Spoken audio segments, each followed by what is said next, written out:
क्षेत्रातले आपल्या समोर मांडावेत असा मानस आहे. साधारणपणे भगवंताची 3 प्रकारची कृपा आहे.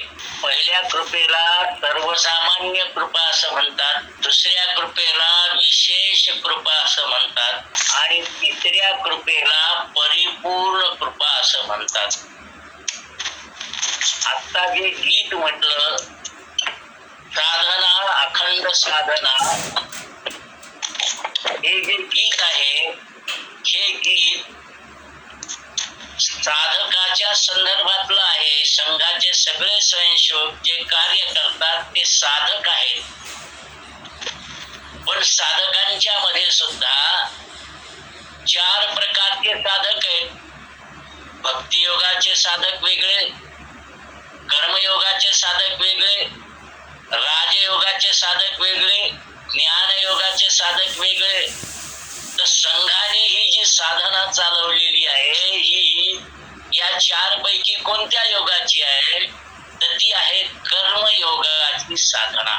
कर्मयोगाच्या साधनेतून गेल्या 99 वर्षामध्ये हिंदुत्वाच्या विरोधी असलेलं वातावरण हिंदुत्वाच्या बाजूने करण्यासाठी आम्ही कशा रीतीने यशस्वी झालो आहोत हा स्वतंत्र विषय होईल. पण सहज आठवला या गीतावरून मी या ठिकाणी हा विषय ठेवलेला आहे. मी सांगत होतो की भगवंताची 3 प्रकारची कृपा आहे. त्यातल्या पहिल्या कृपेचा विचार करू. तिला सामान्य कृपा म्हणतात. आपल्याकडे संतांनी सुद्धा म्हटलंय की झाडाचं पान सुद्धा त्याच्या सत्तेशिवाय हलत नाही. ही जी यज्ञयावर प्राणी मात्रांवर नवे चराचर सृष्टीवर असलेली जी भगवंताची कृपा आहे, तिला म्हणायचं सामान्य कृपा.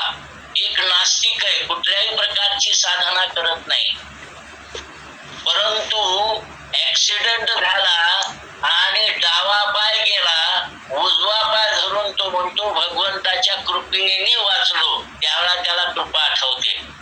याचा अर्थ ही सर्वांवर असलेली भगवंताची सामान्य कृपा आहे. ती बद्ध, विषयी, साधक, सिद्ध या सर्वांवरच आहे. परंतु भगवंताची जी दुसऱ्या प्रकारची कृपा आहे, जिला मी आता म्हटलं विशेष कृपा, ती साधक म्हणजे मुमुक्षु यांच्यावर आहे.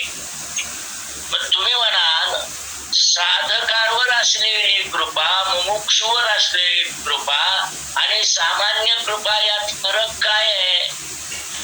या दोन्हीमध्ये फरक असा आहे की ज्या वेळेला साधनेमध्ये काही अडचणी उत्पन्न होतात किंवा कुठल्याही प्रश्नाच्या संदर्भात साधकाच्या मनात काही शंका उत्पन्न होते, त्या शंकेचं उत्तर भगवंत कोणत्या न कोणत्या रूपाने त्याला मिळेल याची व्यवस्था करतात.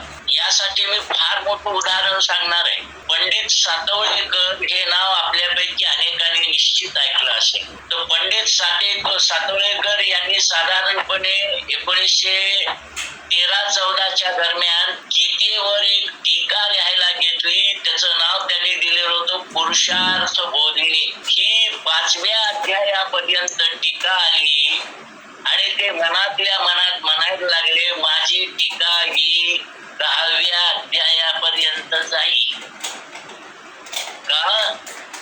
कारण 11व्या अध्यायातील विश्वरूप दर्शनाचा मला उलगडा झालेला नाही.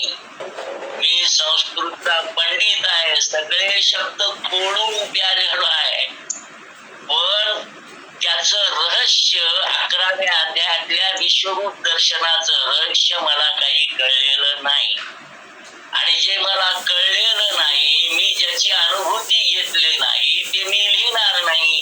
म्हणून माझी टीका ही 10व्या अध्यायापर्यंत जाईल. परंतु ते गीतेमधल्या या दुसऱ्या अध्यायातील एक श्लोक ते म्हणून झोपायचे. तो श्लोक आहे, आपल्या सगळ्यांनी पुढच्या वेळेला तो पाठ करावा. आता मी फक्त ओझरता घेतो आहे. ज्यावेळा विश्लेषण येईल त्यावेळा त्याचं आणखीन विश्लेषण करेल. कार्पण्य दोषोपहत स्वभावा पृच्छामि त्वां धर्म समूढ चेता यस्य यस्या निश्चित ब्रूहितन्मे शिष्यस्तेहं शाधि मां प्रपन्नम्. आपल्या प्रश्नाची उत्तरं कोणाजवळ मिळतील व्यक्तीच्या बाबतीत वाटलं तर त्यांना विचारायला हरकत नाही, परंतु हे तर स्वतःच पंडित होते, यांच्याकडेच लोक प्रश्नाची उत्तरं घ्यायला येत होती, तर हे कोणाला विचारणार. म्हणून त्यांनी भगवंतांना या पद्धतीने विनंती केली. हा श्लोक सगळ्यांनी पाठ करून ज्या ज्या वेळेला आपण साधक असू तर प्रश्नाचा उत्तर हवा असेल तर हा श्लोक म्हणून दुसरा कोणाला विनंती करण्यापेक्षा भगवंतांनाच विनंती करायची. पंडित सातवळेकरांनी अशा पद्धतीने जवळजवळ 110 वर्षापूर्वी भगवंतांनाच विनंती केली की माझ्या मनात हा जो दोष उत्पन्न झालाय, मला 11व्या अध्यायाचा उलगडा काही झाला नाही, तर मी अर्जुनाप्रमाणे तुमचा शिष्य झालेला आहे, तर माझ्या प्रश्नाचं उत्तर मिळण्याची व्यवस्था तुम्ही करा. अशा पद्धतीची विनंती करून ते दररोज झोपत. मी 110 वर्षापूर्वीच सांगतोय बरं का, त्यावेळेला त्या कार्डाशिवाय दुसरं काही नव्हतं. तर त्यांच्याकडे कार्ड आलं आणि त्या कार्डावर लिहिलं होतं, आपके प्रश्न का उत्तर मिलेगा, चलेगाव, मांधाता, मध्य प्रदेश, आणि सगळ्यात खाली नाव होतं मायानंद चैतन्य. हे आर्य समाजाकडे झुकलेले असल्यामुळे साधू आणि संत दाढी वाढवल्याबद्दल कुठल्याही प्रकारची आस्था मनात नसल्यामुळे त्यांनी ते पत्र फेकून दिलं टेबलवर. तसंच ते 8-10 दिवस पडलेलं होतं. पण त्यांच्या मनात विचार आला, जर मी हा प्रश्न कोणालाच विचारला नाही तर मग यांना माझा पत्ता कोणी दिला आणि माझ्या मनात प्रश्न हे कोणी सांगितलं, याचा अर्थ मला या व्यक्तीची एक वेळा भेट घ्यायला हरकत नाही. असा विचार करून पंडित सातोळेकर, त्या काळात बेडिंग होतं, जुन्या सिनेमामध्ये दाखवतात, आता मी तो विषय घेत नाही, बेडिंग भरलं. कारण त्या काळात आठवड्यातून एकच गाडी उत्तरेकडे जाणारी आणि आठवड्यातून एकच गाडी इकडे महाराष्ट्रामध्ये येणारी अशी होती. त्यामुळं गेलं की 8 दिवस राहावं लागणार आहे निश्चित. म्हणून 8 दिवसाचं सामान बेडिंग बांधलं आणि ते मांधाताला जाऊन पोहोचले. गाडीतून उतरले. समोर हमाल होते, कारण टांगा आणि ऑटो असण्याचा तर प्रश्नच नाही, तर हमाल होते. त्या हमालाने विचारलं, तुम्हाला कुठं जायचंय? मी सांगितलं मायानंद चैतन्यकडे. सामान घेतलं, कारण पायी जावं लागणार होतं, दुसरं काही साधनच नव्हतं. तर पायी जाण्यासाठी हे 2 जण सामान त्या हमालाच्या खांद्यावर डोक्यावर दिलं आणि 2 जण निघाले. आता 2 जण जातायत रस्त्याने म्हटल्यावर गप्पा तर होणारच.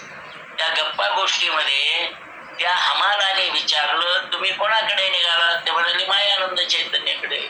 म्हणजे तिकडे कशाला जाता? तो माणूस अत्यंत भ्रष्ट आहे. मायानंद चैतन्याने कपाळाला हात लावून, आपलं पंडित सातवळकरांनी कपाळाला हात लावून घेतला. म्हणजे अशा भ्रष्ट माणसाचं दर्शन घ्यायला मी चाललो का? पण विचार केला, याच्या शब्दावर का विश्वास ठेवावा. म्हणून त्याला त्यांनी विचारलं, हा माणूस भ्रष्ट कशावरून म्हणतो? तर त्यांनी सांगितलं, यांनी बाई ठेवली, तर आमच्या दृष्टीने सर्वात भ्रष्ट. आता एक मुख्यमंत्री सुद्धा त्याच्यात अडकतात की काय, अशी स्थिती आहे. जाऊ दे, तो आताचा विषय नाही. सांगायचं तात्पर्य, तरी सुद्धा त्याच्या शब्दावर विश्वास न ठेवता ते मायानंद चैतन्याच्या आश्रमाजवळ जाऊन पोहोचले. बेडिंग ठेवलं आणि योगायोगाने एक बाई समोरून गेली. यांनी आधी बाईविषयी सांगितलेलं आणि समोरून बाई गेली, त्यामुळं शंका दृढावली. सकाळचे 9 वाजले होते, स्नान संध्या झाली. ते म्हणाले, दुपारच्या वेळेला या, तुमच्या प्रश्नाचं उत्तर देऊ. तुमच्या प्रश्नाचं उत्तर देऊ, तुम्ही दुपारच्या वेळेला जेवण झाल्यावर या, असं म्हटल्यानंतर दुपारी जेवण झालं आणि एक घास तोंडात टाकला की पंडित सातवळेकरांचा विश्वास दृढ झाला की या ठिकाणी कुठल्याही प्रकारचा भ्रष्टाचार नाही. या अत्यंत सत्वगुणाने युक्त आणि शुद्ध आहे. म्हणजे अन्नावरून सुद्धा त्या ठिकाणी काय झालं काय नाही हे त्या जाणकारांना कळत असतं. मला त्या विषयात जायचं नाही. आणि मग जेवण झाल्यावर थोडी विश्रांती घेऊन आजच्या म्हणजे आपल्या पूर्वीच्या परिभाषेतला शब्द वापरायचा झाला तर तिसरा पहरला ते त्यांच्या जवळ आले 2-2:30-3च्या दरम्यान. पत्र समोर ठेवून दिलं, प्रश्न विचारला नाही. पत्र समोर ठेवून दिलं. पंडित सातवळेकर स्वतः चरित्रामध्ये लिहितात, त्यांच्या चरित्रातला हा प्रसंग आहे की माझ्या मनात वेदांच्या सुद्धा काही रुचा एकमेकाच्या विरोधी होत्या. त्याही प्रश्नांची उत्तर मला मिळाली आणि 11व्या अध्यायातील विश्वरूप दर्शनाचा सुद्धा मला उलगडा झाला. 2-2.5 तास चर्चेमध्ये सगळे प्रश्न मिटले. पण एखादा प्रश्न उभा राहिला आता भौतिक स्वरूपाचा की तोही सोडवावा लागतो. मग त्या हमालाने भ्रष्ट का म्हटलं याचाही थोडा विचार करू. त्या आश्रमाच्या बाजूला 2-1 किलोमीटरवर आणखी एक आश्रम तो आहे एका वनवासी स्त्रीचा. ती वनवासी स्त्री मागच्या 5 वर्षापासून मायानंद चैतन्य यांचं प्रवचन ऐकायला यायची. दूर बसायची, कधी मोळी विकून यायची, कधी मोळी घेऊन तिथं यायची. यांचं प्रवचन ऐकल्यावर मोळी विकायला जायची. म्हणजे एक मोळी विकणारी वनवासी स्त्री जवळजवळ 2 वर्ष सलग एकही दिवस व्याख्यान न चुकवता पण सर्वांच्या मध्ये न बसता सर्वात दूर बसून जे ऐकायला येईल ते ऐकणारी ती स्त्री 2 वर्षांनी पंडित आपलं मायानंद चैतन्य यांच्याकडे आली आणि म्हणाली तुम्ही मला शिष्या करून घेणार का. त्यांनी तिच्या डोक्यावर हात ठेवला आणि सांगितलं तू आजपासून माझी शिष्या झाली. चमत्कार झाला हो. 6 महिन्याच्या आत तिने वेदांतावर व्याख्यान द्यायला सुरुवात केली. विद्वानांनी तिला प्रतिप्रश्न विचारायला सुरुवात केली. तिने त्याची फाडफाड उत्तर द्यायला सुरुवात केली आणि त्याचा परिणाम असा झाला की एके दिवशी तिच्या लक्षात आला या पंडितांच्या मनात प्रश्न आहेत म्हणून विचारित नाहीत तर माझी विद्वत्ता पाहण्यासाठी ते प्रश्न विचारतात.